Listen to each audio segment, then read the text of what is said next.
Test, test.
Are you presenting? Are you presenting? You gonna go up there? You're gonna go. You're gonna go up there. You're gonna go up there.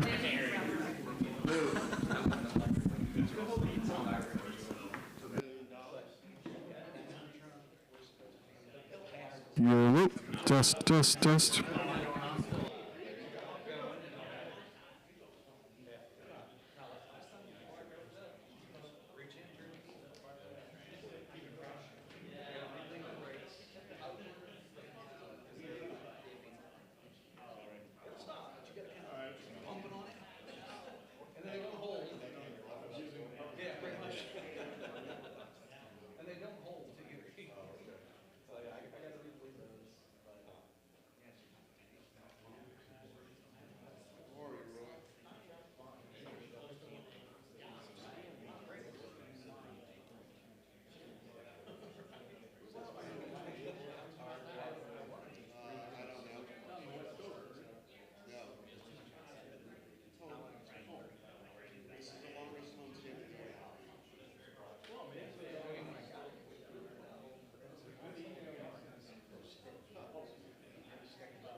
Yeah. All right, we're going to get started here, so let's do the pledge.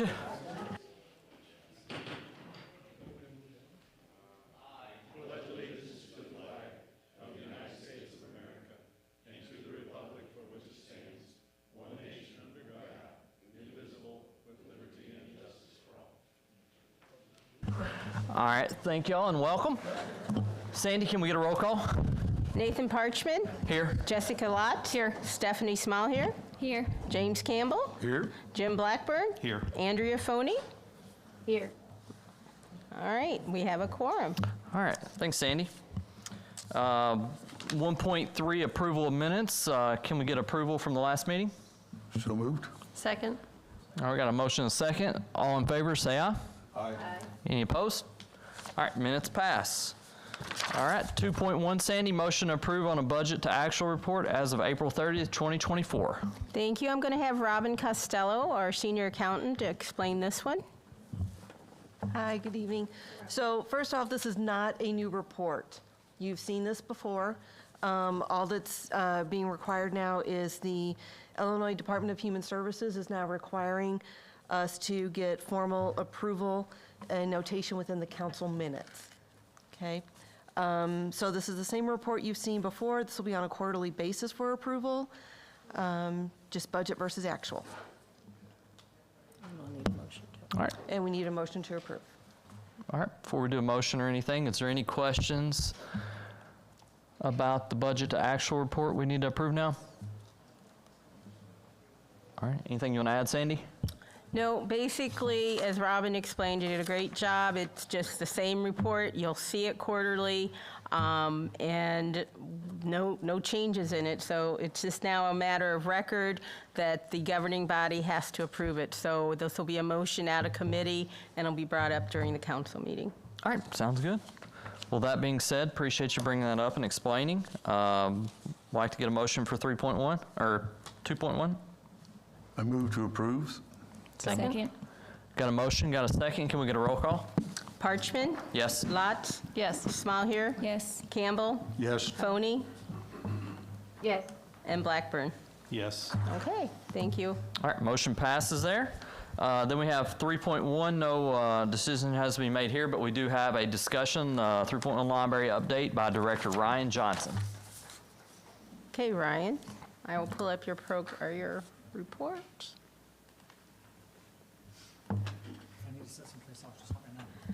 Well, do you want to, I can step down. Yeah, why don't you sit here?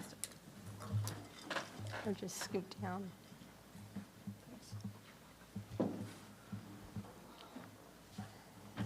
Like this? Thank you.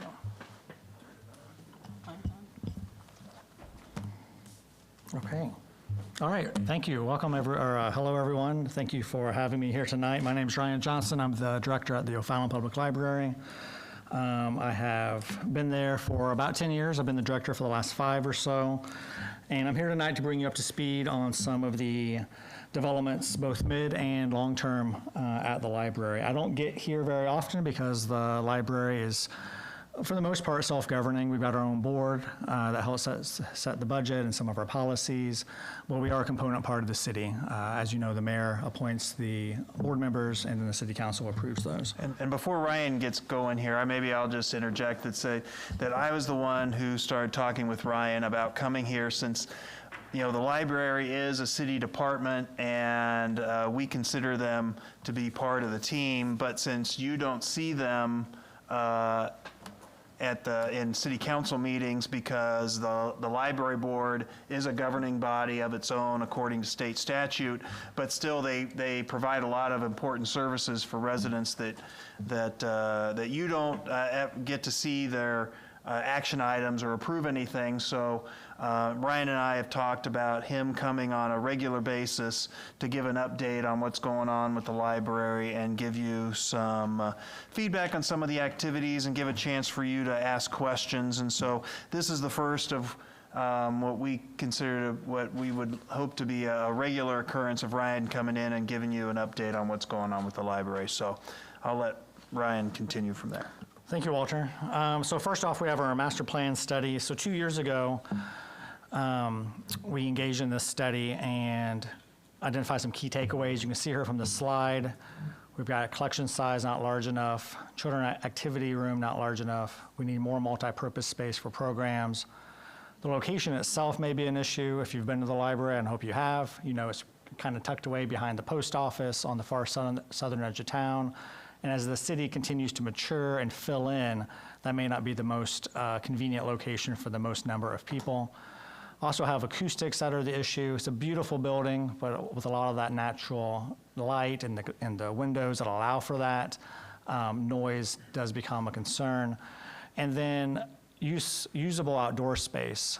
So we do have a lot of green space around us. A lot of that is detention ponds. So it's not terribly usable for us. We did add an outdoor patio last year, and that has been a great boon. Looking now at our timeline, so after the board received that deliverable for the master plan study, they kind of went through it and weighed their options. First, they looked to see if renovating or adding on at the existing location made the most sense. They ultimately decided that new construction would be the best way to go. So we're currently working with FGM Architects as well as Holland Construction on some pre-construction cost estimates.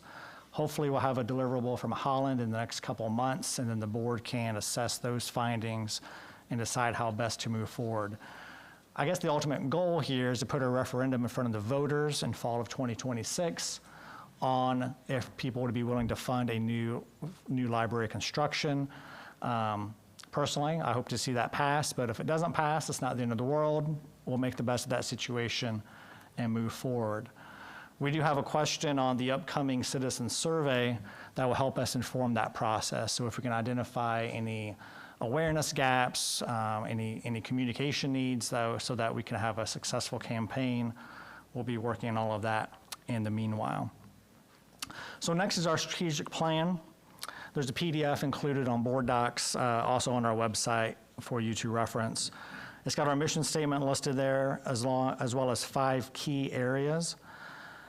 Then we get into the actionable tasks nested under each of those main areas. And Sandy, you can just scroll through the next few slides. We're not going to pause and read through all of these, but this involves everything from working with the local school districts and other community partners to launching new services and collections to help broaden our appeal and utility to the community.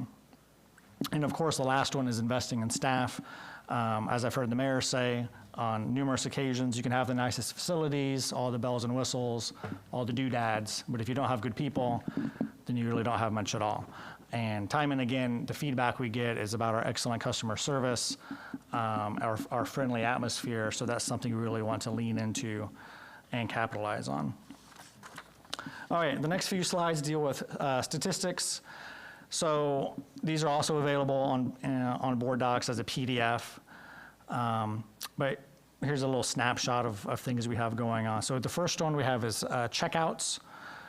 So in the last fiscal year, and our fiscal year ended April 30th, we had 197,000 physical checkouts. And that's compared to 64,000 digital checkouts. So the digital is the dark green on top of that lighter green bar. So as you can see, checkouts overall continue to grow. Digital continues to grow, but the vast majority still is with physical items. Next, we have usage trends for our 2 most popular services, those being study rooms and computer access. So the lighter green is study rooms, and last year we had around 8,500 hours of combined study room usage. This is anything from tutors coming in to work one-on-one with a student, to groups of high school students or college kids coming in to work on a project, practice a speech, folks doing Zoom interviews, all sorts of things happen with these study rooms. And then we had just over 9,000 hours of computer use last year. Looking at events, so for fiscal year 23-24, we hosted a total of 481 events. The percentages for attendees are broken down on this pie chart. So in all, we had roughly 12,500 event attendees, 9,500 of those being children, ages 12 and under. Then we had about 2,500 adults attend programs and 500 teens. And then the last statistic here, this is for our foot traffic. So this chart represents the number of visitors to the library each year. So you can again see we're growing year over year here. For the fiscal year that just ended, we had just under 130,000 visits to the library. And June is always our busiest month. We'll have well over 13,000 visitors to the library just this month alone. All right, return on investment. So there's this handy calculator that was developed by the Massachusetts Library Association in partnership with the American Library Association that is designed to let individuals, families, households gauge how much value they get out of their public library. So, you can go online, you can look this up, anybody can just plug in their usage. And it's asking you things like, How many books did you check out? Did you attend any programs? Did you get tutoring? Did you access a database? You know, these types of things. So again, a family or an individual can plug in their usage for a week or a month or even a whole year and see how much value they're actually getting out of their library. So we took all of our fiscal year data from 23, 24 and plugged it into that calculator, treating O'Fallon as one big household. That's where we get that $4.8 million of generated value. We then took that number and divided it by 11,000. That's how many active cardholders we currently have. That gives us an average annual savings of around $436 per person. And again, that's average. There's people who are maximizing their library value much more than that. And it's important to know that we do all of this with just 2 cents out of every property tax dollar paid. So a very small proportion of that overall tax bill. And then just for a comparison, a household of roughly $250,000 is paying about $125 in tax to the library every year. So that family who lives in that house could very easily realize a savings of around $300. You know, you take that $436 minus their $125 tax bill, and that's just by being average library users. All right, we made it. That's my last slide. So I'm happy to take any questions. Nathan, again, thank you for the time. No, I think this is awesome. When Sandy and Walter and I talked, I thought 2 to 4 times a year would be fantastic, just so everybody could hear what's going on. It's kind of a missed element. I know Jessica probably knows a little bit more than I do, but that not everybody hears that kind of like me, so I think that's great. So any questions for Ryan off the committee? I don't have a question, but I just want to, well, thank you for being here. I feel about the library the way Jerry Albrecht feels about Vine Street Market. Like, I'm a huge advocate for our library. It is more than just a place to like read books or get information. Like, it is the social center of the library. So thank you for being here, and thank you for everything you all do. If you do not have your library card, you are missing out. You can rent telescopes, fishing poles, Wi-Fi hotspots. You can get backpacks for your kids to go on vacation there. Like, it's amazing. So that's my plug. We love the library. Thanks, Jessica. Anybody from the council? Jerry? Back on your master plan, the 20-year plan completed March 23, was that done internally, or did you have some professional assistance? Thank you. Yes, we worked with consultants on that. They issued out a community survey. We had around 650 respondents to that survey, so a pretty strong number. They also held a community engagement workshop. We used the public safety building for that event. We had good turnout for that as well. We worked with an outside consultant to make it all happen. That was the question. Yeah. All right, thanks, Jerry. Anyone else? And Ryan, where can we find a copy of the master plan for the library? I can forward you one. I could probably post it on our website. Okay. Yeah. Yeah, we'll make sure that we'll get copies of this to the city council so you can review. Okay. Anybody else on the And for council? the residents. Yes, and residents. Thank you.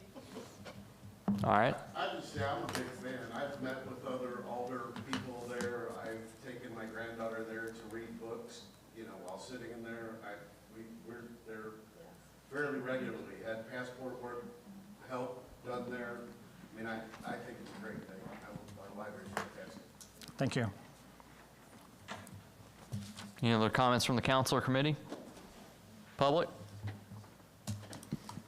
All right. Well, thanks for those statistics. I'm a stats guy, and hearing that makes it worthwhile to see all those dollars that are being spent. And I feel like you guys do a real good job with your budget, and rarely come and ask for anything. But this is with the new library up in the future. We got a lot to talk about, so I think this would be good to have Ryan and the library out in front of the committee and the council more. So thank you for that, Ryan. Moving on, unless there's anything else? No? All right. 3.2, waste management heat plan. Sandy? Yeah, I'll take Grant? this one. So with the temperatures rising here in the next couple weeks, I've been in communication with Waste Management, and their request for the city is to allow them to begin their pickups approximately 1 hour earlier than normal.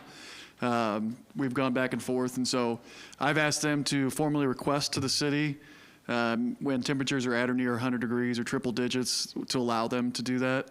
In order to make that happen, the mayor just signs the agreement allowing him to do so.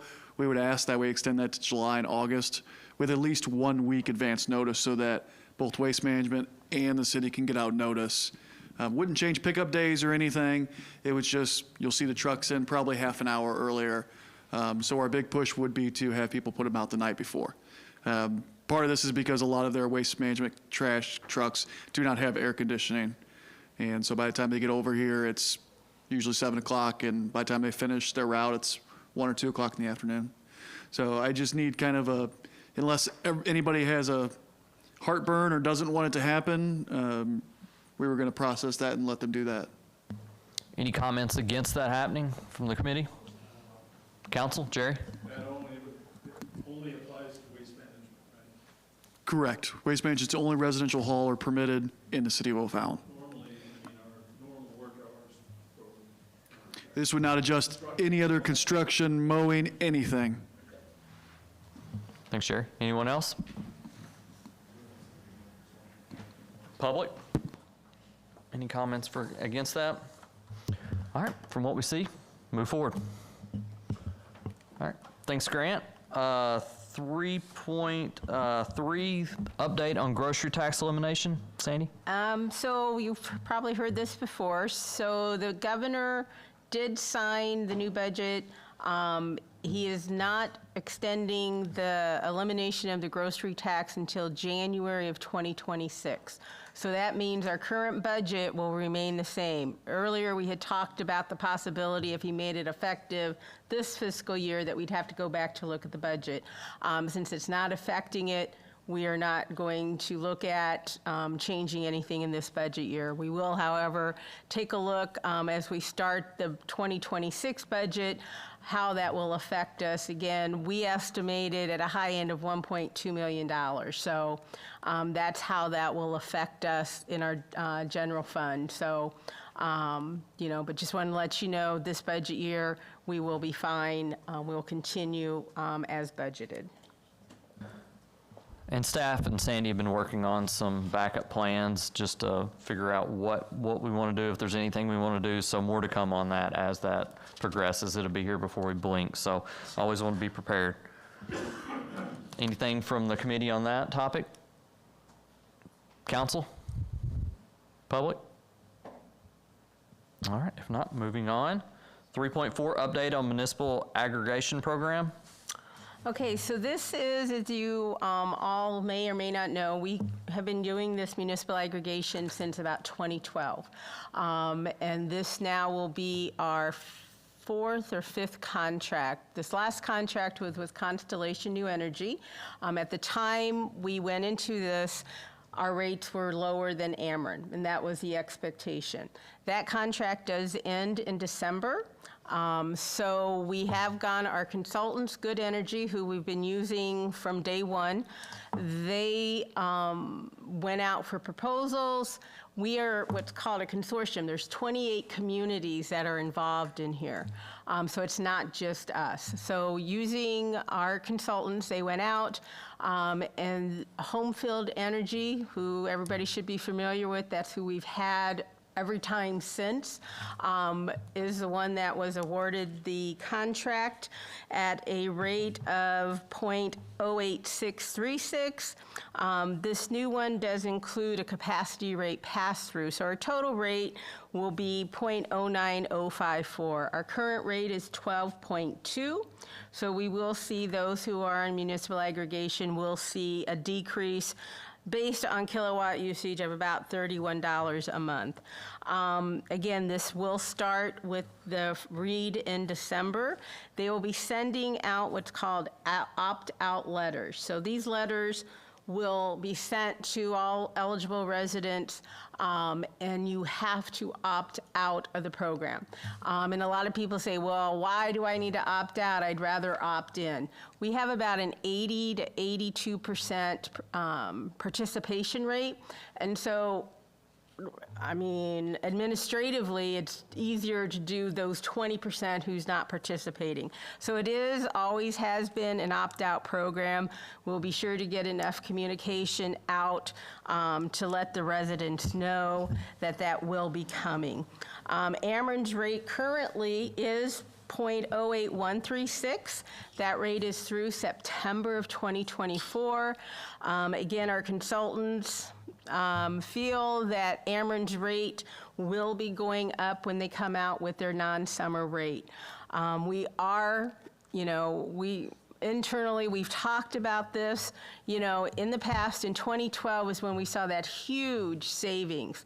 And even just up to a year and a half ago, when our rate was still lower than Ameren's, when we were at the 0.0436, when we had home field, Ameren's rate went to over 12 cents. So we had a good savings. We're never going to see those savings again like we did before. We feel that this is a fair rate, especially with the anticipation that Ameren's rate is set to, again, based on the consultants and their studies, they're the professionals, that it will increase. However, with this particular contract, we have a 6-month process where if after this starts and Ameren's rate does go lower, after 6 months, we can get out of that contract. We didn't have that before, and we were kind of where we're at now, where Constellation is charging the 12.2, and the Ameren rate is 0.08. So we are very happy with this contract. Again, this is something where it's an option to our residents. They do not have to participate. They can get out of it at any time, keeping in mind that Ameren does require a 12-month lock. So if what you can't do is switch and then Ameren's rates go down, you switch to Ameren, then Ameren's rates go back, then you switch. You cannot do that.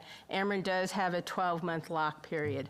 But again, I just wanted to give you notice that we will be getting information out and publicizing.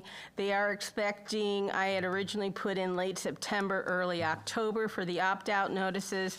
Right now, they're looking at late October, early November.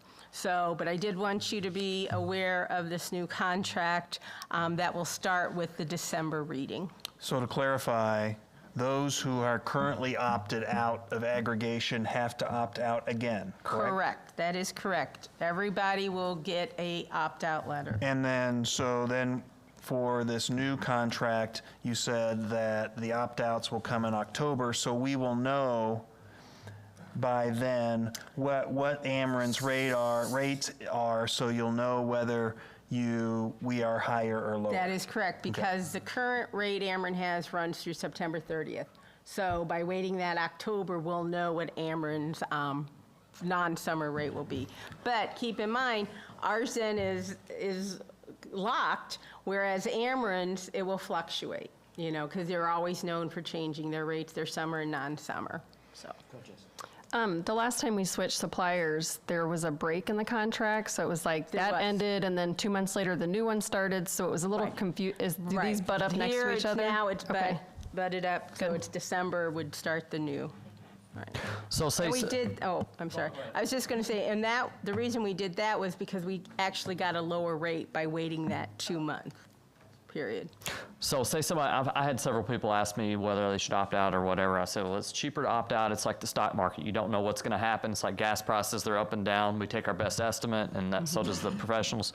But say somebody opted out in January of this year, but the new contract comes up to opt out in October. It hasn't been that full 12 months. They have to wait. It's okay. No, they'll get the letter. They just can't, you can't do it now and then expect to get it again. Okay. So. Got it. Makes sense. All right. Any questions from the committee? Council? Jerry? I think maybe an information paper could be developed to explain how the deregulation of the power industry, the electric industry, because people think that if you go with Ameren, you're paying for the generator, the transmission lines, and all Well, that cost. And that's a good point. This is only the supply. We have no control over the distribution. So if you looked at your bill, you have distribution and you have supply. Ameren will always be your distributor. And you're right, we have no control over the transmission or whatever. So when people say, my rate went up, well, look at your delivery and not your supply rate. Locally, power poles cost a lot of money to put up. That's right. All right, thanks, Jerry. Anyone else? Public? All right, if not, unless there's anything else, moving on. Various project updates, information only, anything? Again, it is information only. A lot of these we've already talked about. We did receive the $272,000 check from St. Clair County for that disabled vet property tax exemption relief. We'll be putting that in the reserves. Again, we don't know if we'll get it again. And this was only at a 50% level. So should it continue, it is a 5-year pilot program. We're still not sure because, again, St. Clair County alone had over 10 or 12 million out of that 15. Or, I'm sorry, out of the 5. What did I say? There's a $15 million. Yeah. There's a $15 million cap in the program, and about 12 million of it came from St. Clair County. That's what I wanted. And also to follow up on Sandy said is we have not received confirmation that the money for reimbursements is included in the state budget that was just approved that will start in July 1st. So there is no certainty that we will get this money next year yet. Well, and last I saw, there was no money in the budget for this. Correct. That was not included in the governor's budget.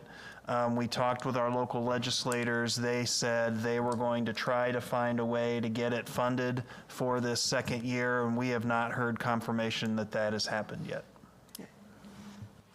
And then a few other points. Some of you may or may not be excited. I know myself and Robin, our auditors, will be coming in July.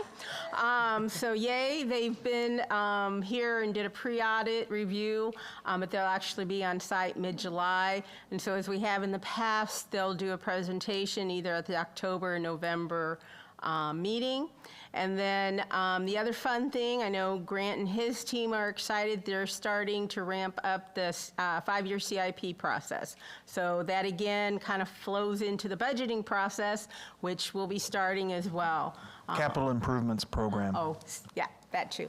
CIP Capital Improvement Program. So that will probably be presented mid-September.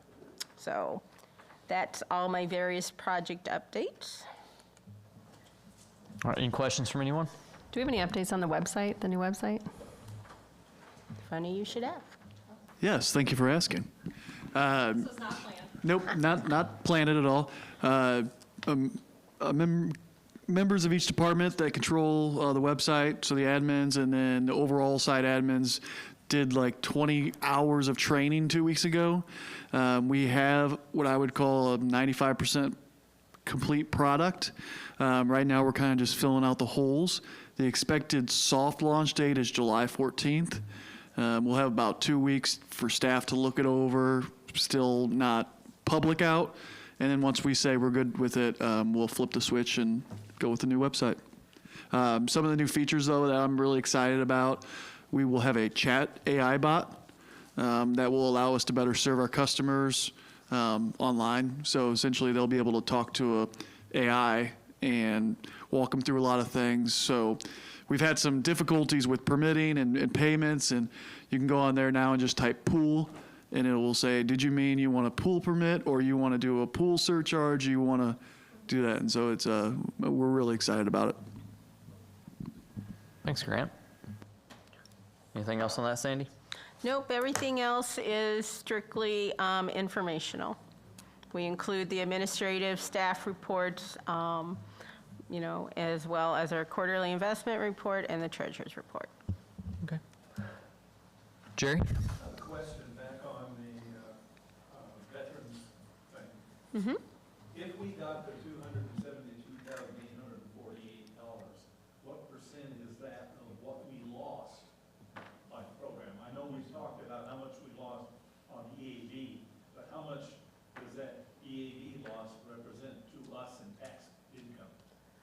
Well, It's not 100%, obviously. no, this only represented, so they had a formula. This particular was at 50%. I think it calculated to be 900,000, I think, was that? I'll have to, I can't remember, but yeah, but there is a number that the county calculated that did go to the Department of Revenue that said, this is how much, based on our EAV, is how that was calculated. I guess also, it's kind of a nuanced question and answer because I don't think the city actually lost revenue. Right? We requested what we needed in the levy. Correct. And that was paid by different people. Different So people. we didn't request less, whereas like the school districts are actually out dollars because they're capped in how much they can request in each of their buckets per se. That is true. For the school district, it is actual money lost. For the city, we set our total. Now, our goal over the past few years has always been to request a total that is with the target of being at or below the tax rate. So you could say we kind of artificially chose not to receive as much because we were trying to calculate a rate that stayed at or below the existing rate. But you're correct, the cities do not technically lose money because we set the number and we are not capped. And Mayor has a comment, I think. I just want to point out, no, you are absolutely correct, but it's spread over 84% of our people versus full-time. Right, so then there are residents who do not receive the exemption who end up paying more in property taxes than they would have otherwise if the exemption wasn't in place. So then the follow-up to that is, we should discuss, consider whatever, that this rebate that we got, this $272,000, how we can lighten the burden of some of the residents. Hence why we're going to put it in reserve so we can see where it is. And again, it may be a one-time thing. The funds that do come in, remember, we levy for fire, ambulance, police pension, fire pension, and IMRF. So none of it's really general fund money, so. So yes, when we review the tax levy in November and December, we can look at that. I don't know, like we said, I don't know that you can build that in long-term since we don't know that there's going to be a second year, but yeah. And we have, continually lowered that rate. It's not something where we've always increased. We've lowered it, and it's been the lowest now for 35 years. One more thing. Oh, Sandy, wow. also, the total, the portion you talked about, the 200-something, that was strictly the city. There is money coming back. For the library, fire district, that is correct. So it comes out to a little over $300,000. And then when you did the math and broke that down per house, if we did do the rebate back to the citizens, it was very, very minimal, like 15 to 25 bucks a house think on something average. like that. So it's not a major change there, but it could be some relief. It is an option. So any other comments on that topic? Committee, council, public? Okay. Anything else on any of the topics that anybody else wants to talk about all the way through 3.8? If not, I'll move on to public comments. All right. 4.1 public comments. If any of the citizens want to talk, come on up. You got 5 minutes. State your name and ward. We'll give you 10 extra seconds to shake it out.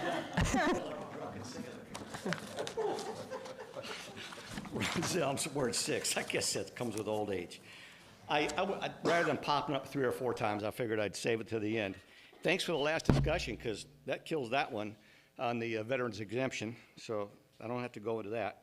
In terms of the grocery tax, I'll make this brief, basically the same comments I made back in January when you passed a resolution going to the governor to say, hey, we don't want this to go away. Please, as you look at how to make up this revenue, do what I would do in my own household. Where can we cut as well? It's not just a revenue issue. There's also an expenditure issue that goes along with that. And yeah, look at the last couple fiscal year budgets where the general fund is increased by about $12 million. So I'll leave that at that.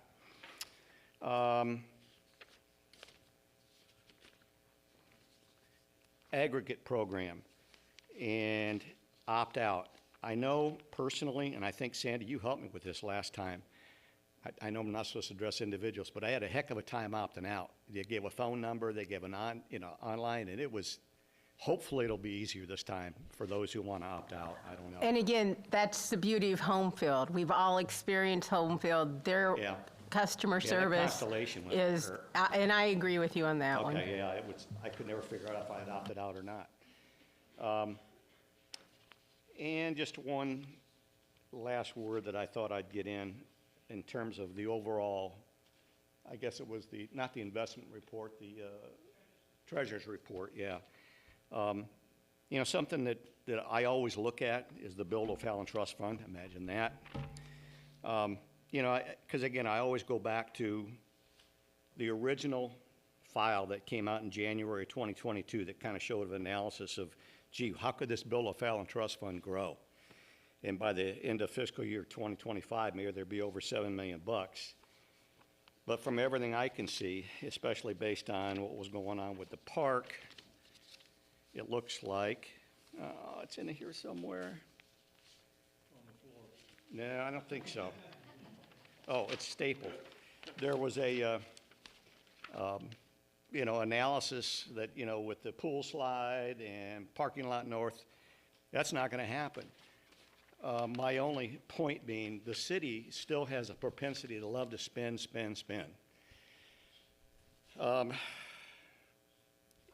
Again, treat the money that's in the city as if it was coming out of your own household pocket. That's what I do, and that's how I look at things. So just because you got it, or how's the wise man say, just because you can do it doesn't mean you should. So please, please, please look at that carefully as you start looking at revenue sources. I know I've emailed aldermen before.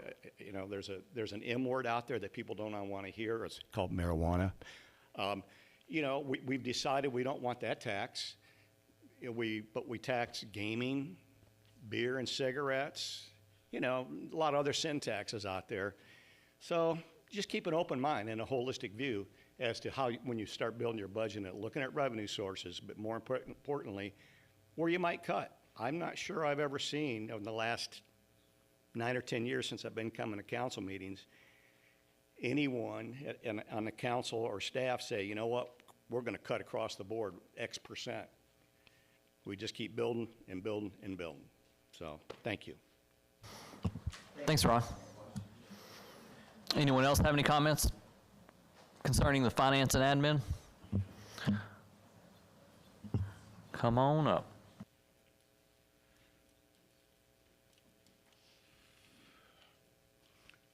Vern Moyer, Ward 3.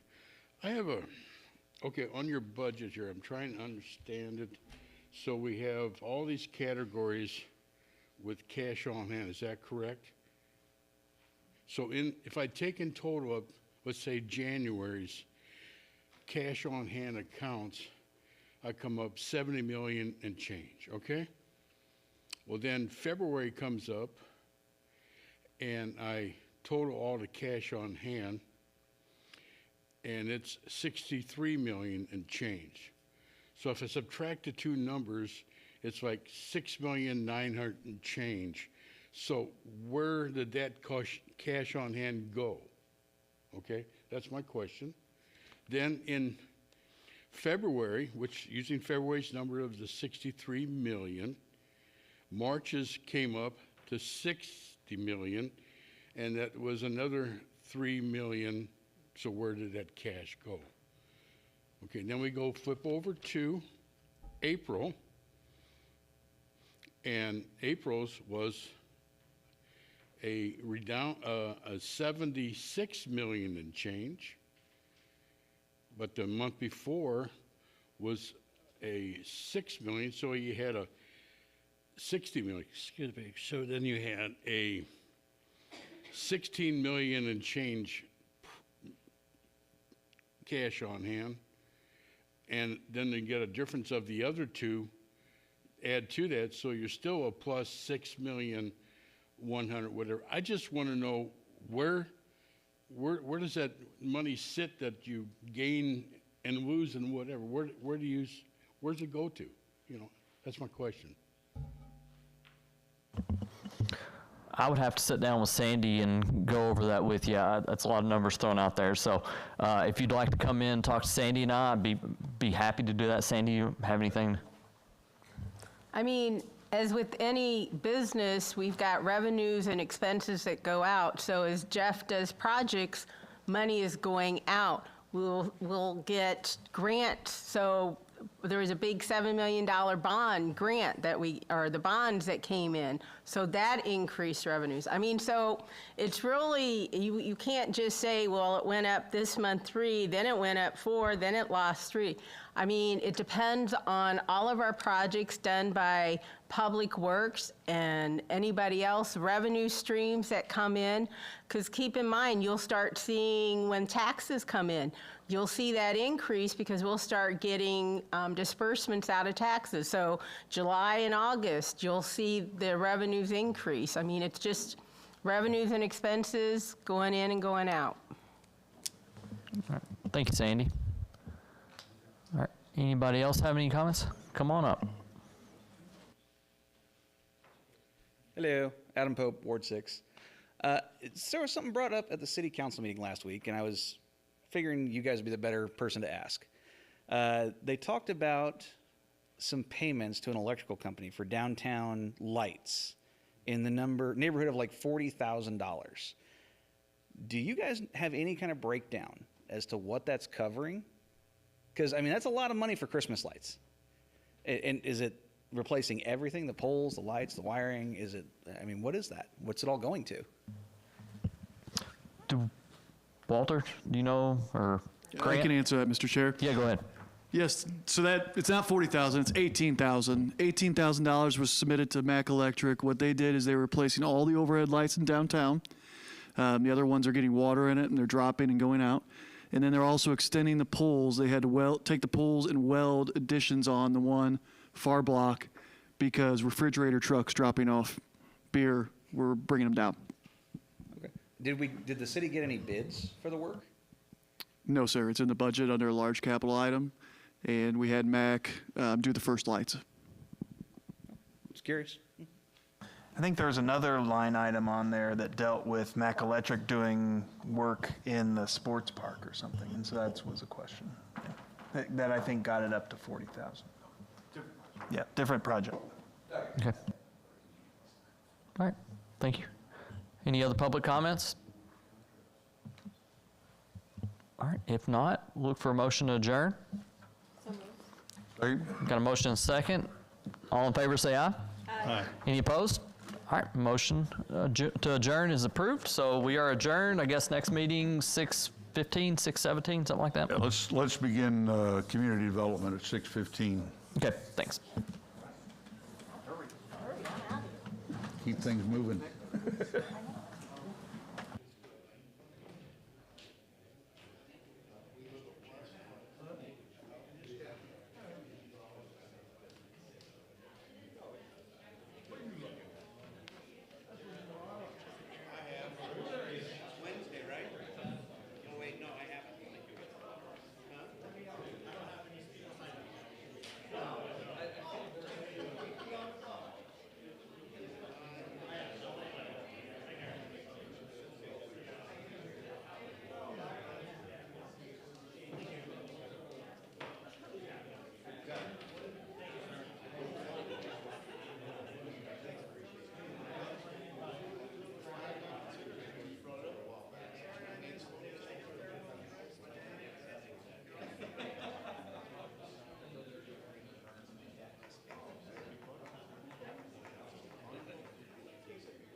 committee meeting. Try your mic. Thank you. Let's open our Community Development Committee meeting here this evening. We have a roll call, please. Councilmember Roach. He's online, I think. Here. Okay, there he goes. Councilmember Campbell. Here? Councilmember Parchman. Here. Councilmember Vorse. Here. Councilmember Small here. Here. Councilmember Albrecht. Here. You have a quorum, sir. Thank you. Next item on the agenda is the approval of the June 10th minutes. I think everyone has a copy. So, second. Okay. Somebody move. We have I move. we have move and a second to approve the minutes from the June 10th meeting. Any discussion? Hearing none? Roll call. No, we don't need a roll call for that. Those in favor, say aye. Aye. Okay, those opposed, same sign. Hearing none, the minutes of June 10th are approved. Next item on the agenda is 2.1, a special event permit request from Whirligigs LLC for a weekly food truck located at 810 Ober-Nieferman Road for a period of 4 months. Justin, you want to discuss that? Yes, so I'll turn this over to Abby Klein, and she will walk through the request. Thank you. The applicant is Whirligigs LLC. The location is going to be held at the Discovery School. It's a fundraiser located at 810 Ober-Nieferman. The applicant is requesting 4 months for a food truck once a week. It would operate Sundays from 12 p.m. to 8 p.m. It would run from July 1st to October 1st. The food truck has applied for their food vendor license with the City of O'Fallon. This truck would be selling shaved ice, lemonades, and other desserts. In the event of inclement weather, the applicant would like to adjust the event from Sunday to, Sunday to Friday evenings from 6 to 9 p.m.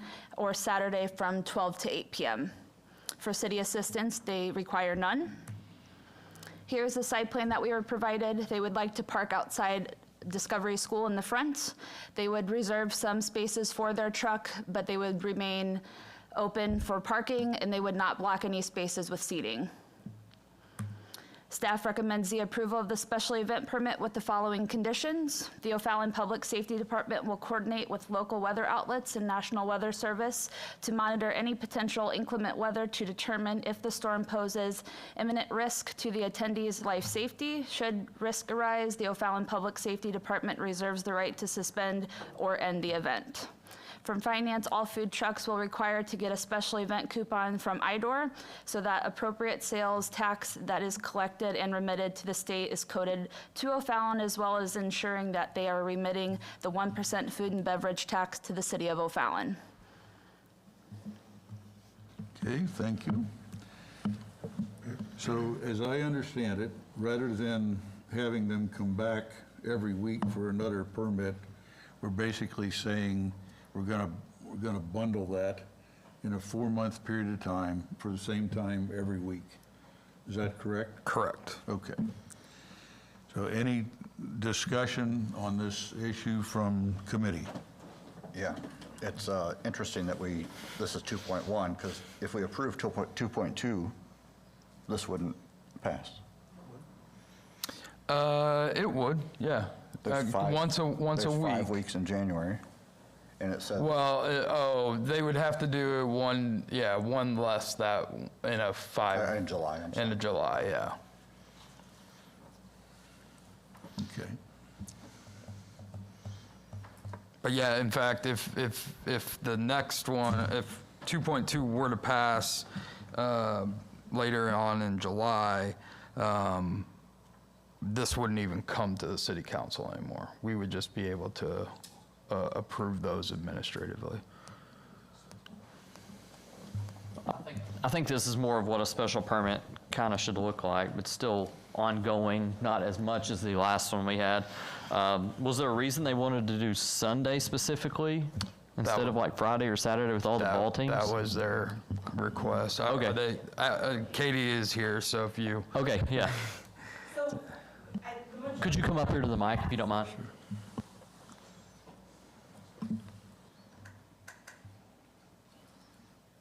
Hi, I'm Katie Hillman. I am one of the owners of Whirligigs. The reason that we picked Sunday was because that was a day that we thought we could consistently be in O'Fallon. We're also looking at larger events outside of O'Fallon. So we are signed up to do like a car show in Belleville, and we're signed up to do a couple of other big events in the Metro East. And we wanted to be able to give Discovery School one day that most big events that happen don't always happen on Sundays, so we could kind of guarantee to them that we would be able to commit one day a week to doing a fundraiser for them. And then the moving to Friday or Saturday would be in the event that there's inclement weather and we also don't have something pre-scheduled for Friday and Saturday. Thank you. That answers my question. Other comments from committee, council? Just thinking about the curve there, is there any kind of support that can be provided that would indicate the cars to slow down and bend ahead or anything like that? Because I'm just concerned about obviously that corner, but have we held anything like that in Discovery's parking lot before? So Discovery's had some special events. Ozark, the underwater search and rescue, they've held events, which is right next door in that area, and we've not had any issues in the past. Are they shooting for traffic coming from the park over to the Shade Dikes? Is that what they're? Yeah, but I mean, by Sunday, most of the park stuff has wind down, but yeah, there may be some of that as well. And it's just 4 days a month?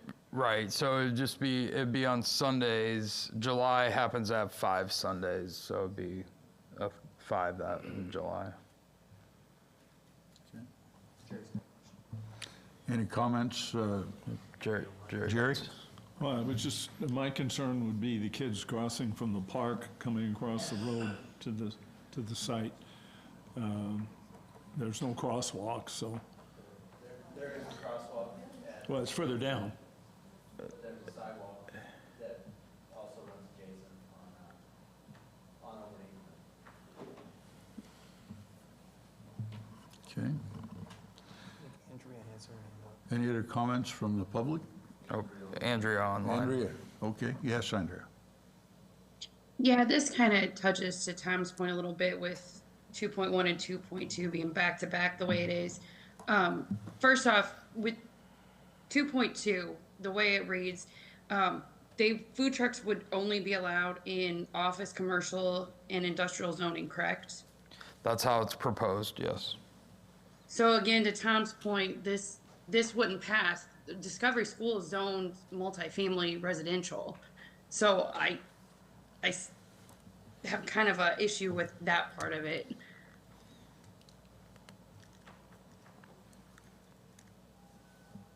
Okay. Other comments? Comments from the public? Okay. Do we have a motion? I'll make a motion. Second. Okay, we have a motion and a second. Roll call. Parchman. Yes. Vorse. Yes. Smallhere. Yes. Albrecht. Yes. Roach. Yes. Campbell. Yes. Okay. So this will move to City Council as a motion out of committee on July 1st. Okay, thank you. Next item on the agenda is an ordinance amending Title 11, Chapter 112, Section 112.20 through 112.25, mobile food vehicle vendors. You want to talk us through that? Yeah, so we had a conversation with the committee and council at our last meeting, and it was kind of fortuitous. We had the Whirligigs application come in right behind that, and so we were prepared to talk about it tonight with you with a draft ordinance. And so what we have proposed is food trucks in any office, commercial, industrial zoning for up to 2 days a week, not more than 2 consecutive weeks, no more than 4 days in a month. So and I misspoke. They would not be able, the whirligigs would not be able to be back-to-back weeks. And then the food truck, the second change would be to make sure that they're not just stationary at one spot, that they can only be at an event for an 8-hour period and then it has to move, unlike the one that we looked at Mirage that was going to sit there the entire time. Just some stuff to address, making sure there's on-site parking, there's on-site circulation that's still being met, making sure that all the items being sold are allowed under city regulations. We did talk about fees associated with special events and collecting the sales tax. It's a difficult, especially when they group, kind of like what Whirligigs did, to group their events and collect an individual fee for each of those events. So what we did is we proposed a $25 increase to the permitting of the food trucks and try to at least collect a little bit of the sales tax that may be missed because of misreporting. As you currently look at what that $25 does to our budget, we have 9 registered mobile vehicles. That's $225. So we're not talking like this is a major, revenue source. It never was, but could address some of the concerns over the taxes. So obviously this is a draft, looking for additional feedback from the committee and council at this point. We felt like we had a pretty good conversation, felt like this addressed a lot of the concerns that were raised, but certainly the days and the hours, they were just numbers kind of pulled out of a hat and are certainly open to further discussion.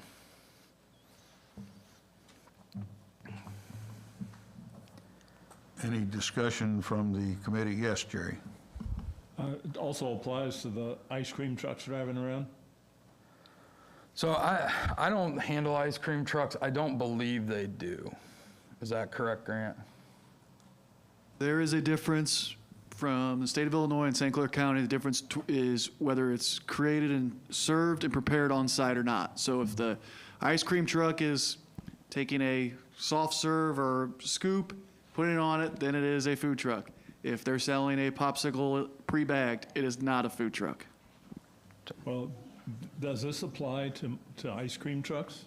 If they're serving it and putting it in, yes, it would be a food truck, and this would But not apply. if it's frozen and they're handing it out If the window. they put the little ringer on and drive around and hand you a popsicle, it does not apply.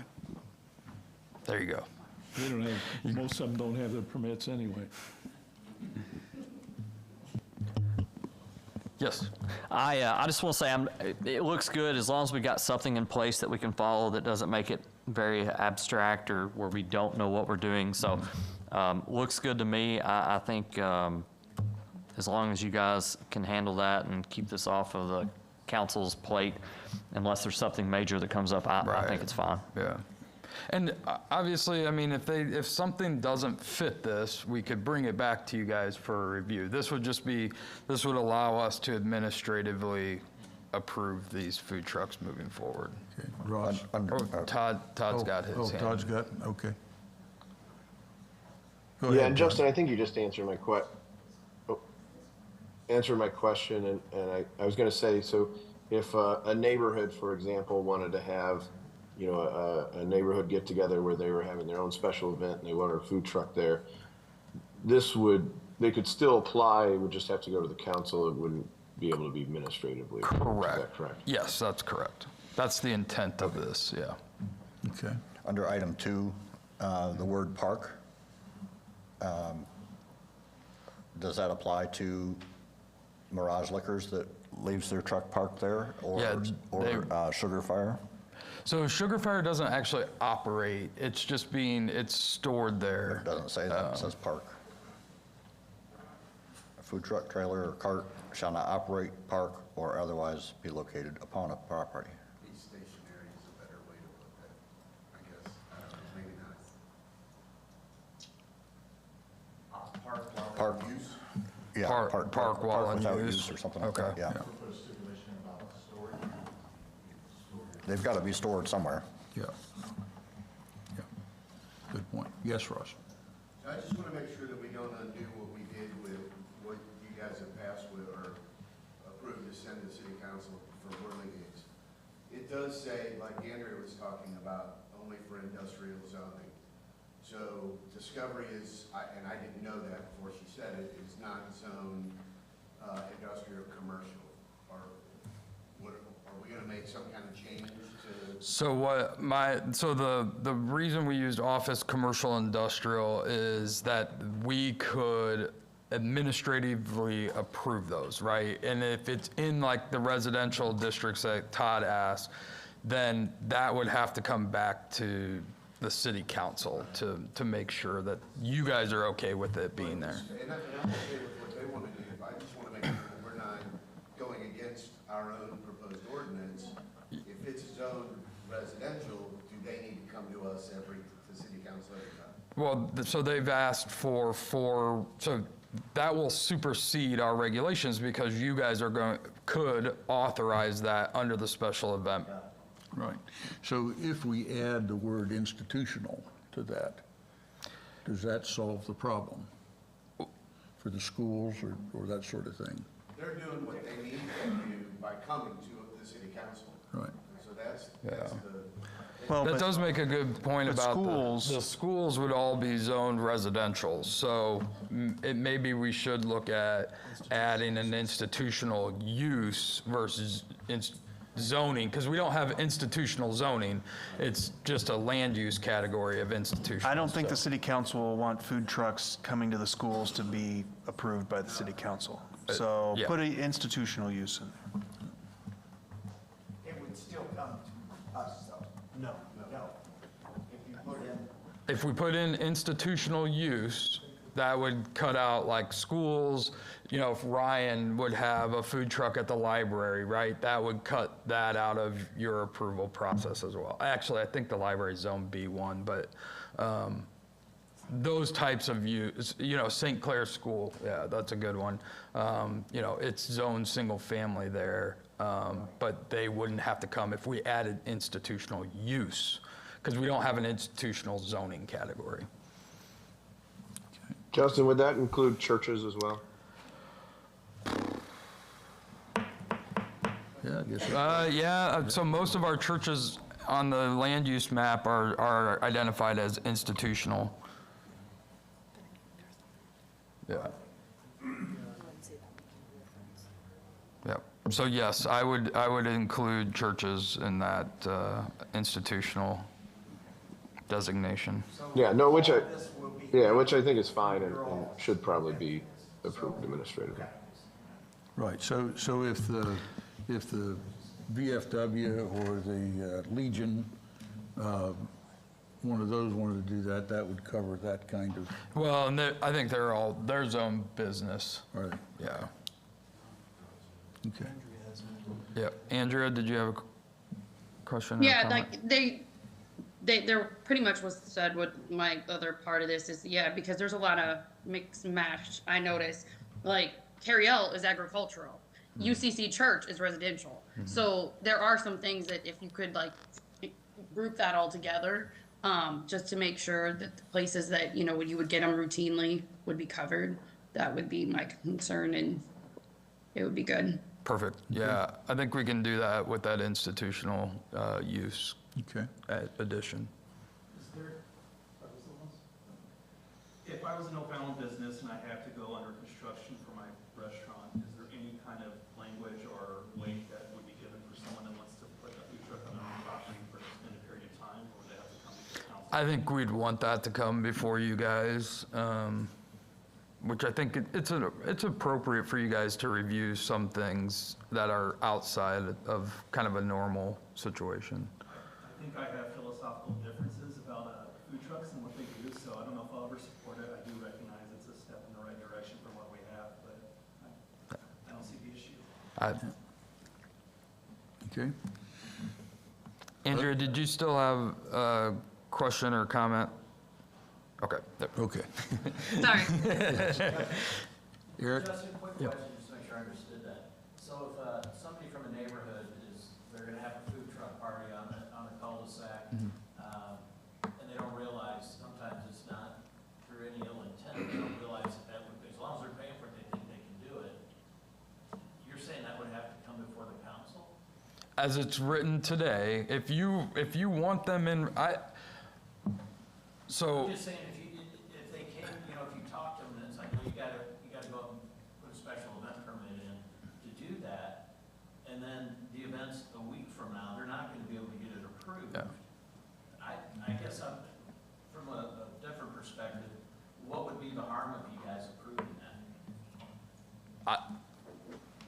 Residential always tends to have a little bit of a, protected thing. If it's a neighborhood thing, and I mean, I guess maybe that's okay, but, in the past, we've tried to limit, impacts on residential, so that was where we started. So if you guys don't have a problem with it, we can wipe that first sentence out. I trust your discretion, but I don't think you're gonna do anything that's gonna promote chaos or a lot of negative feedback for the council.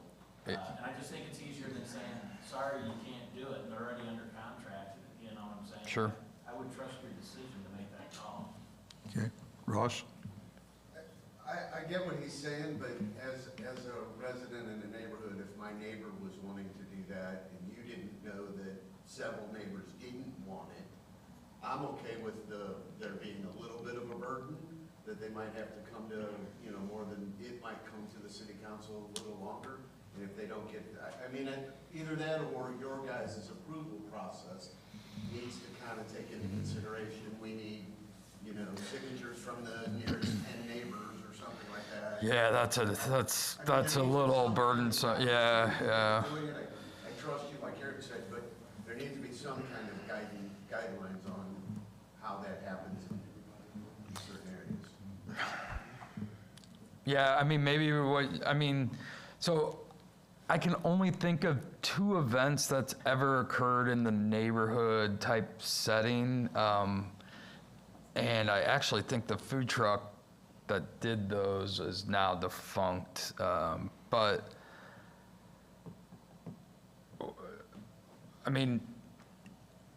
if you want to include residential, we can try to brainstorm maybe it's like they have to have it's a neighborhood block party, which part of that is under PD's responsibility for block parties. They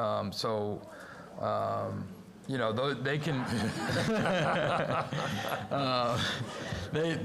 block parties are authorized through the police department, and they don't come to city council either. So maybe if we say, if we add into this, the food truck is a part of a block party as administered by the police department, then at least it's a bigger event, right? That it's not just a random neighbor wanting to bring a food truck for a kid's birthday party that may cause a neighborhood disturbance. And I'm not meaning to out anybody, but I attended a graduation party a few years ago where they had a food truck on the corner in front of the house as part of their graduation party. And I'm pretty certain they didn't get a special event. But in that case, that would not be a neighborhood block party. That's just one house. So that would require, I guess, in your scenario, would require a council approval, and that would not be a block party or anything. It's just one person. Yeah. I tend to side with Jim a little bit that food trucks are, a necessary thing, and they're not really as big of a impact as some may think, or maybe they are, I don't know. But this was an intent to try and curb, those in residential areas, so.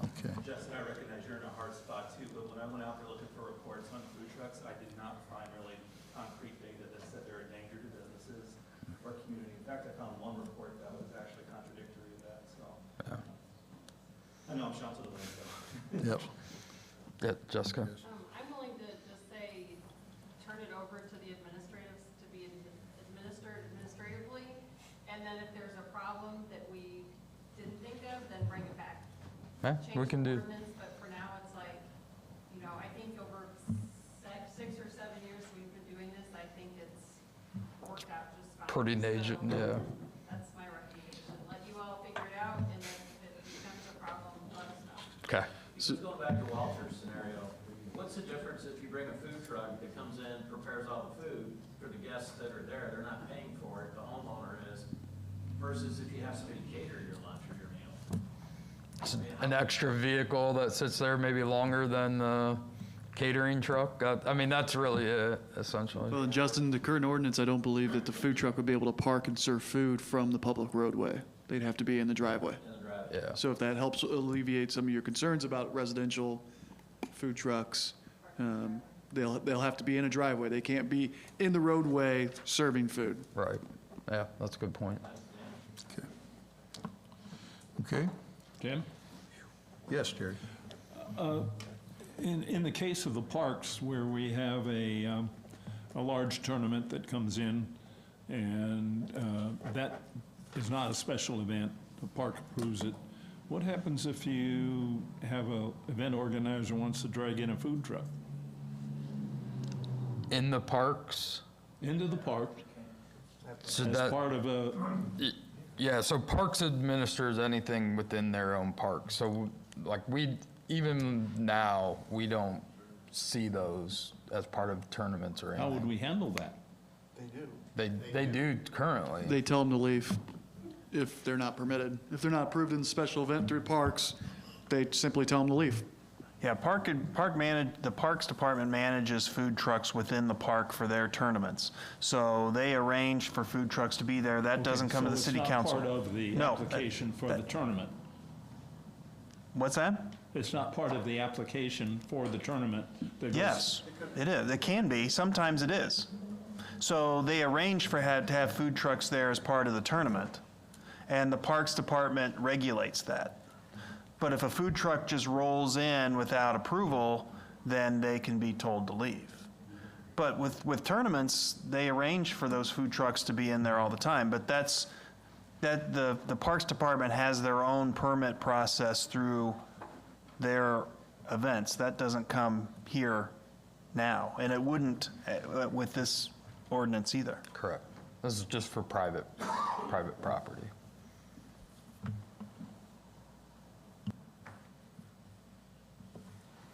Okay. So can I just, so a little summary of what I've heard, just to make sure. I think we'll go back and make a couple corrections. I think one of the things we mentioned was the parking, if it's a business that it's not operating, that it's okay to park there. But, so we'll clean up that language. Based on the conversation, I think we'll get rid of probably that first sentence of point 1, or the zoning, like office, commercial, industrial. We'll kind of clean that up to just say private property in O'Fallon. And then that takes care of the schools, the churches, the residential conversation. And I think that was it that I heard. Did I miss anything? If we make those changes, are you comfortable with it going to council next week, or do you want another committee meeting to look at it?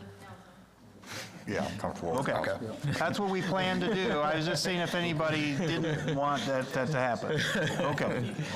Okay. Yeah. So I will clean that language up, and we'll have it for council for first reading on July 1st, if everybody's good with that. Okay. All right. Okay. So, do we have a motion to that effect? That if they clean the language up, that we present it to council next week? So move. Second. Okay, moved and seconded to clean up the language. We'll send it to council next week. We have a roll call. Vorse. Yes. Smallhair. Yes. Albrecht. Yes. Roach. Yes.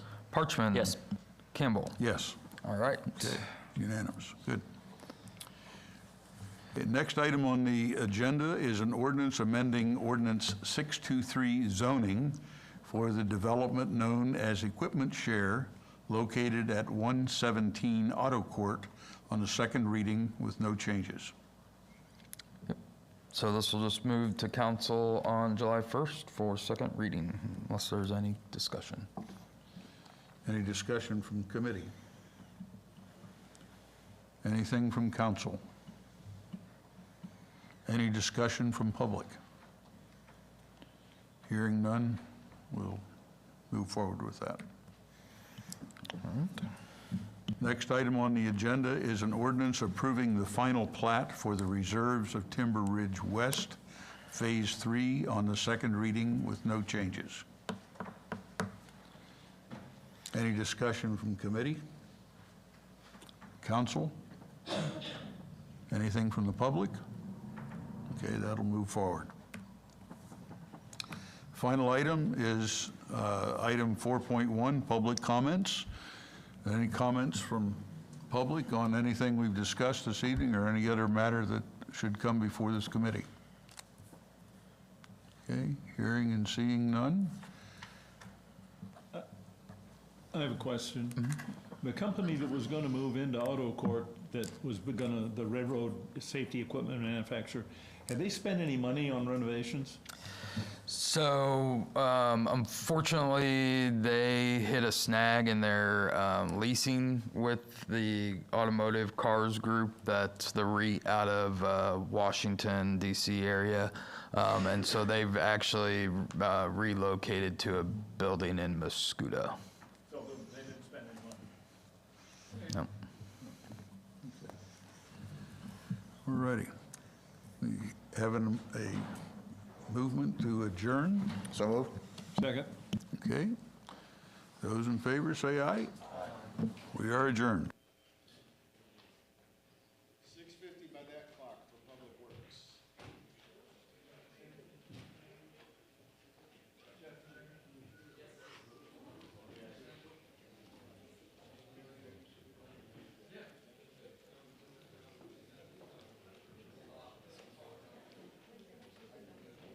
Hey, Justin.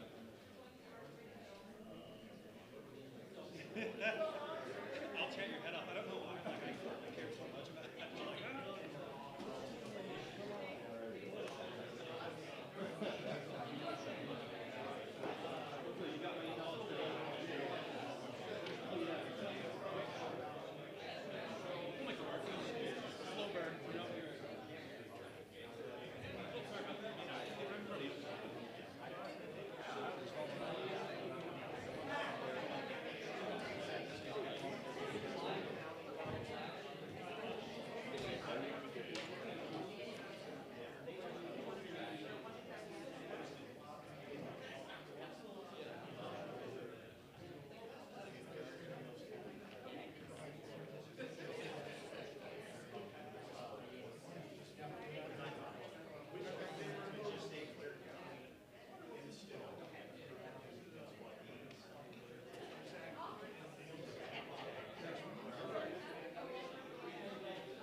Jeff, you ready?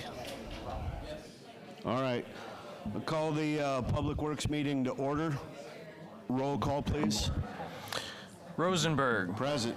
Mylert. Here. Carney. Here. Van Hook. Here. Hudson. Here. Roach. Here. Okay, you have a quorum. Thank you, sir. First order of business would be the approval of minutes from the 22nd April meeting. Do I have a motion? Make a motion. Second. We have a motion, we have a second. All those in favor say aye. Aye. Anybody opposed? The minutes pass. All right, Jeff, 2.1. This 2.1 is a resolution authorizing the mayor to execute an agreement with Cordy Luke John Incorporated for the 2024 water main replacement program in the amount of $1,403,909 based on unit prices submitted. So this is a location in Fairview Heights, the Bontable Heights subdivision. Pull up a map here. It is located just southwest of the area, intersection of Union Hill Road and Lincoln Trail. You may recall a couple years back we did a water main replacement along Union Hill Road. So this would be going into that subdivision, replacing all those mains, similar to some of the other replacement projects we've done here in town. It's older lines, very few valves, so whenever there are leaks, you're having to shut down almost entire service to everyone. So we had $1.5 million in this year's budget.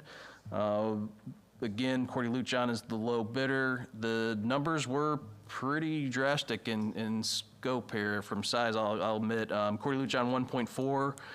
Next was Hanks at 1.869, and then Hare was all the way up at 2.5 million. We have used Cordy Luke John in the past. They've done a number of these programs for us and have confidence they'll be able to complete this one and would recommend approval of this agreement. All right, there we go. Are there any questions? Or actually, I take a motion first and then we'll do conversation. Make a motion. Second. We have a motion, we have a second. Is there any concerns or comments from the committee? Council? No hands online. Public? All right, roll call, please. Rosenberg. Affirmative. Mylert. Yes. Carney. Yes. Van Hook. Yes. Hudson. Yes. Roach. Yes. Okay, that will move on to City Council next week. Thank you. And now for the fun stuff. 3.1.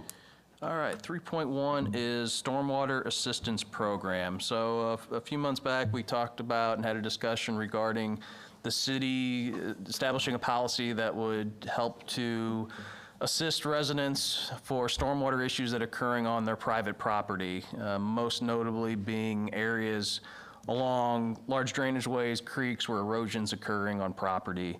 So with that, we had some discussions on how it could be structured. There was also some conversations regarding the city and how we've done in as far as our own projects, because obviously to implement this, it's going to take funds to do that. And the city had a long, long list of stormwater improvements that needed to take place when a draft stormwater policy, our master plan, was completed back in 2004. So I know Jerry asked for this information, was able to compile a lot of it. That just kind of shows you the extent of the projects that were in that program and where they stand currently. So in that draft stormwater master plan, there was a total of 23 projects that were ranked. And of those, in this table that's before you, the project numbers and the project locations were straight out of the master plan. They referred to them as system, like for example, System E or Study Area 10, things of that nature, and then it gave the general location of them. What's shown in the next column are the project names, so those are the actual projects that came out of those areas, out of that master plan. So for example, the first one, 4th Street Reconstruction Project, that's under construction right now. That's the east portion of 4th Street between Lincoln, Hillgard.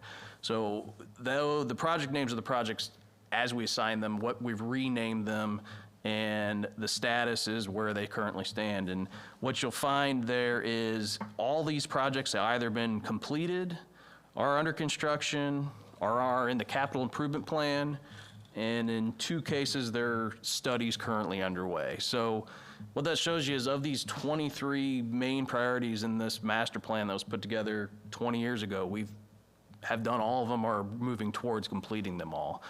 So I think what that tells us is, you know, we have the capability now. If we want to set aside some funds, probably the most logical position would be out of the Proposition S, the half-cent sales tax, to try to fund some of these private improvements. And that will kind of get into this draft policy I put together. But before I get into that, anyone have any questions regarding these 23 projects and where they stand?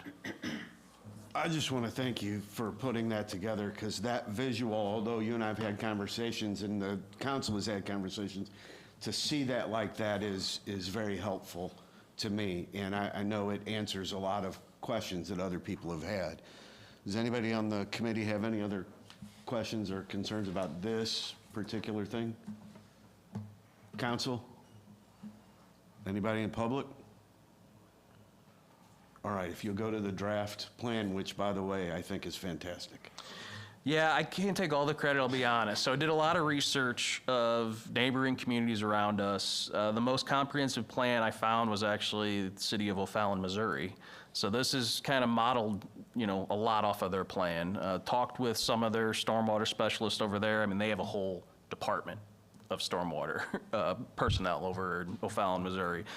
Granted, they're a much larger community, but... And they got the rivers to deal with. You know, yeah, so took theirs, changed it, morphed it a little bit to better fit with what we were trying to accomplish. And I'm not gonna go through all of it, just kind of want to touch on some of the bigger highlights of it. But, you know, it's a 20-page document, has all these different criteria that's eligible, has guidelines of the program itself. The way it's envisioned currently is similar to the facade improvement program that's been going on in the Central City TIF area, where it's a 50-50 match up to a maximum city I can't talk about it. Participation, thank you. Got it. See, we're talking stormwater. I want to say participation. So 50-50 up to 15,000 max for the city. So in essence, a $30,000 project could be completed. There's requirements on if engineer would be required. You know, some of these may not require a full-blown engineering study and analysis, and it gives us some leeway to go out as our own city staff and determine, okay, you're maybe just armoring this bank of this creek with riprap. We can give you some guidelines and come up with a plan that'll work that you're not gonna need a full-blown engineering plan and study to accomplish. The other things in it that talked about, obviously hold harmless agreement between the resident and the city, adjacent property owners agreement. So you have to go and talk to your neighbors directly next to you and get their sign off so they're aware of what's occurring and why. A whole different, you know, just reimbursement worksheet that has to be worked through that in a flow chart that shows how the program can be administered. And really what's not spelled out in here is the annual amount of funds we're going to dedicate to it, because I think that's almost going to have to be a year-by-year budget discussion. You know, leave it open right now, and really, if we move forward with this and want to implement it, it's something we're going to have to budget for next fiscal year. So it's not starting until May of next year, realistically. And you know, at this point, it's kind of going to be a pilot program, something we haven't done yet. So when we get into budget, we'll talk about how much do we set aside. I mean, if $15,000 per project, we don't know how many applicants we're going to get. Do you start out with 60,000 the first year and see how many applications come in, and then reevaluate year after year and determine how successful the project is? But it's kind of a starting point. Again, it's utilizing an existing program that another community uses that I've spoke with and they've had good success with. Be happy to go through any other questions, comments, concerns you have, or adjustments to it, and discuss those openly. Are there any questions, concerns, or comments from the committee? No, Jeff, I agree with Ross. This has been something that has been an ongoing conversation for many years. For you to get this put together so quickly, and thoroughly as wasn't sure what to expect, but yeah, you did a great job. Thank you. Council.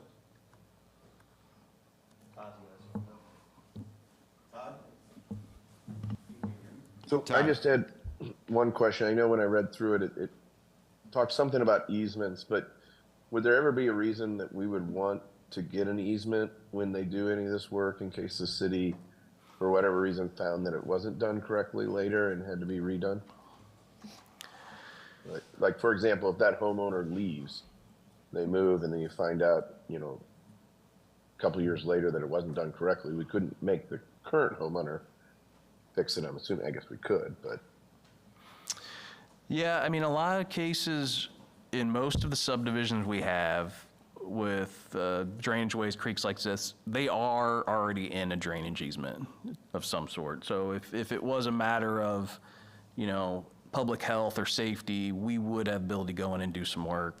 But if there's not, to your point, it'd probably be a good idea to establish one that would encompass the improvements. Engle Creek and behind Dave Pfeiffer's house, it's all private, right? But it's within an easement. Thanks, Todd. Anybody else from the council? Public? Questions, concerns, compliments? It's possible. Roll call. No, we don't need a roll call. Go ahead, Jerry. Thanks, Jeff. All right, thank you. See? Along when people come in and say, we've never done anything about stormwater, that attachment. Yeah, the stormwater master plan project list was nice to put together and show. Everybody happy. And that doesn't even include all the projects we've done that weren't on that list on top of that, so. Okay, well, you know, at this point, you know, I think we didn't really discuss this on what the next steps are, but again, we have some time still to finalize it. It would imagine they would just go to council as a resolution to adopt this policy. The real discussion as far as funding it will occur when we get into budget discussions again for next fiscal year, though. I agree. So. Sandy shaking her head yes. That means yes. So we could send it to council. The boss says yes. Yeah, I mean, so realistically, I didn't plan on it. We could send it to council, but again, it's not as an action item because I thought it'd be more of a discussion at this point. I, by the lack of questions or concerns, I think it's something that's ready to be brought to the city council. Okay. If anybody's got any concerns or things they want added to it, send it to Jeff post haste.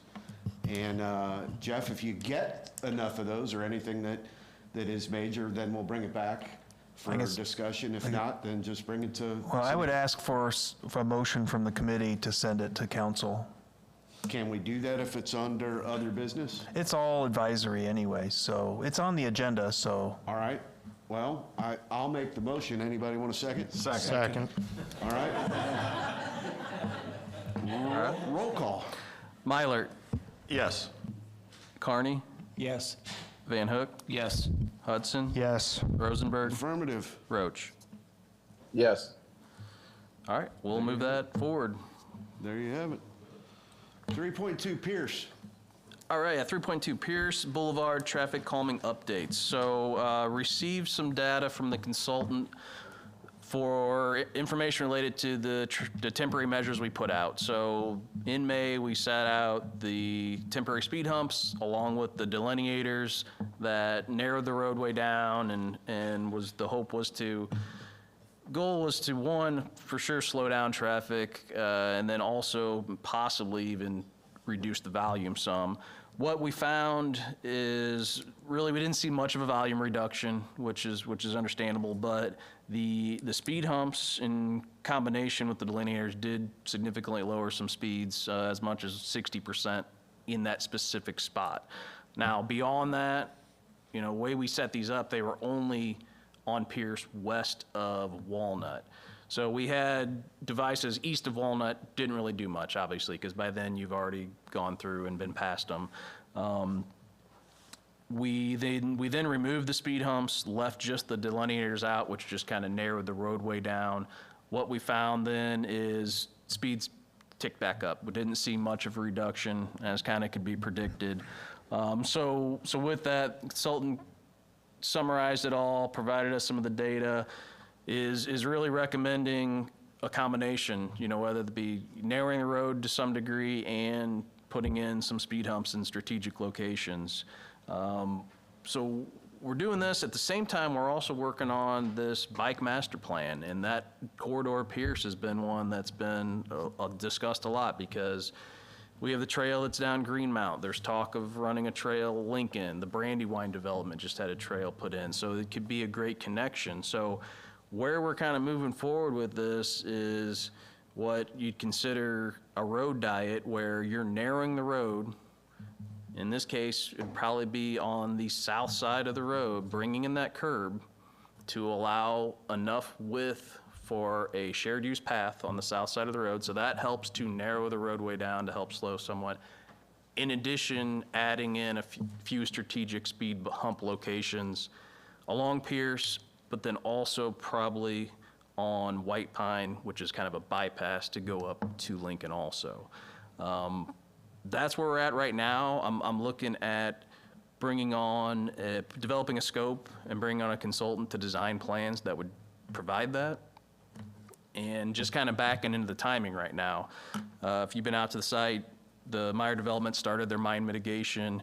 They're still on track for, I want to say, Memorial Day 2026. So if we're trying to try to get these improvements in on Pierce prior to them opening, it's next summer, fall to get that done. So we really would need to get moving forward on the engineering if that's what we want to move forward with. So really just providing that data, wanting some feedback, discussions from committee, council on if this is the route we, want to take, and if you would, want me to bring forward a proposal for that engineering work.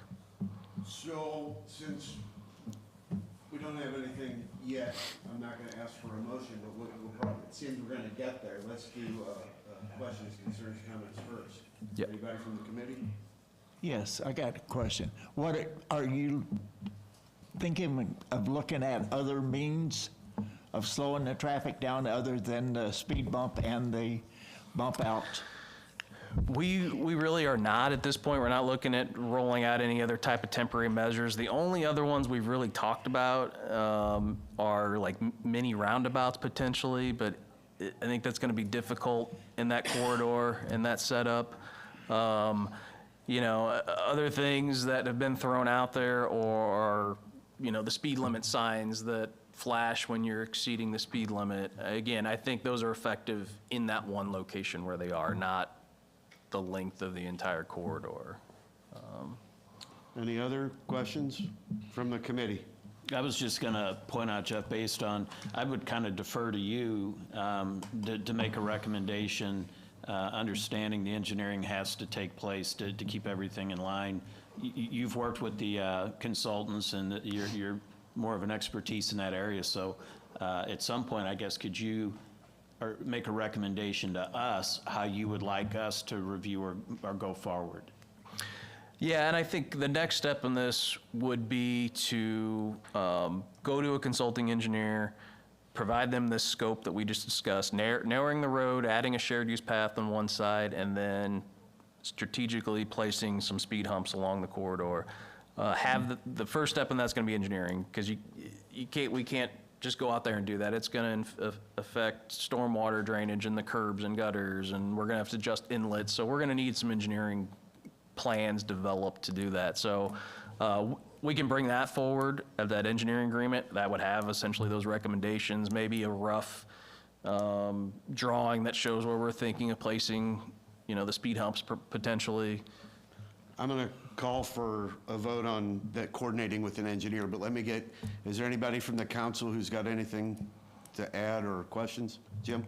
The people that I talk to routinely on Pierce and White Pine can't wait for the speed bumps to come back, and particularly on the east end of Pierce, and also for the lane narrowing, whatever they're called. Mm-hmm. That has made a huge difference. Those people who are on the east end and being able to back out of their driveways. Mm. It's just huge. It's just,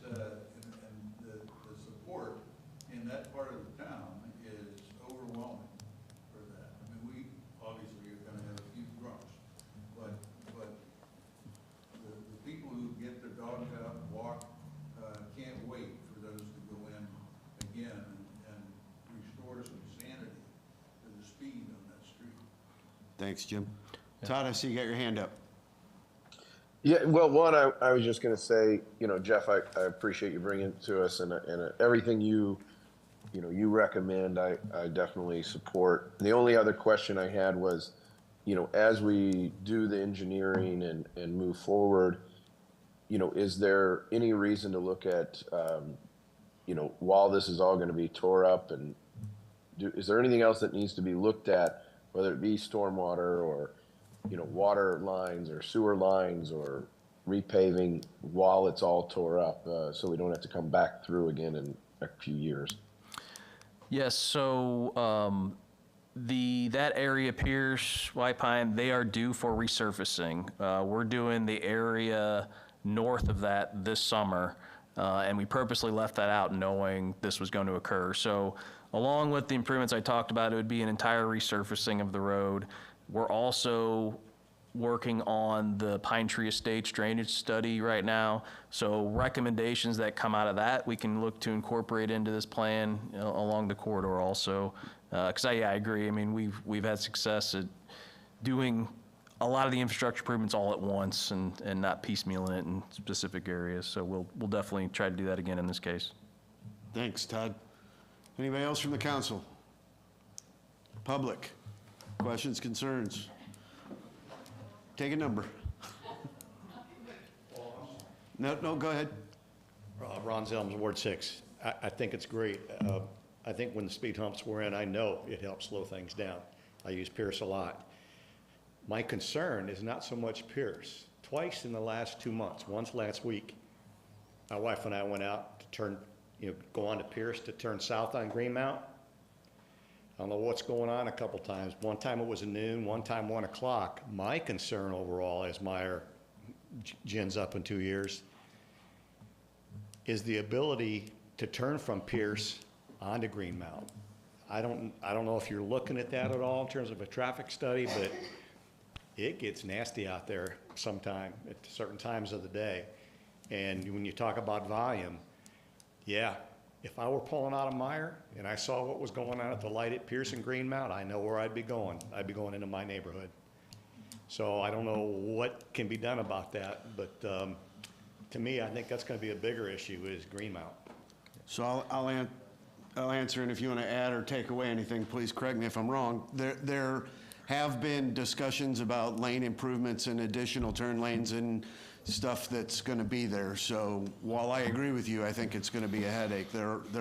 It's been considered, and there are improvements on the horizon. Yeah, and I can expand on that, Laura. So along with the zoning approval of Meyer and the shops at Pierce, it included required off-site road improvements, and that includes the intersection of Pierce and Greenmount. There's additional turn lanes that have to be added, both on Greenmount and Pierce to accommodate that additional traffic, and none of those will be allowed to operate until those improvements are in place. I want to let you know, I live on Ponderosa Avenue, so I come out Crystal Cone to Pierce. When those speed humps were in there, dramatic reduction in speed. Like people would be whizzing and they'd stop.